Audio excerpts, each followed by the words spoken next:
ভাবে একের পর এক মানে আমরা বলতে পারি ছক্কা, এবং বাংলার মন পুরো জয় করে নিয়েছেন মোদিজি।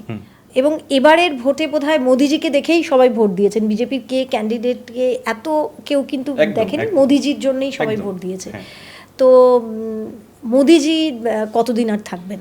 প্রথম কথা হচ্ছে আমাদের পুরো ভারতে 22টা স্টেট বিজেপি সরকার, 29 স্টেটের মধ্যে সবাই মোদিকেই ভালো পায়, মোদিকে দেখেই ভোট দেয়। অন্য কাউ সিএম ক্যান্ডিডেট কে ওটা কোনো ফ্যাক্টর না। আপনাদের স্টেটেও তো, আমাদের স্টেটেও হেমন্ত, অবভিয়াসলি হেমন্তর সাথে কম্পেয়ার হয় না অন্য কাউর। আমি সিএম এর কথা বলছি। হেমন্ত খুবই ভালো নেতা, খুব স্ট্রেট ফরওয়ার্ড, যা করবে স্ট্রেট বলে দিবে আমি এটা করছি, আর কেউ আটকানোর ক্ষমতা থাকলে আটকান, কেউ মাই ডিয়ার, হ্যাঁ একদম। আর সবাই ভালোও পায়, আমরা খুব ভালো পাই হেমন্তকে। হেমন্ত স্যার খুব ভালো আর কি।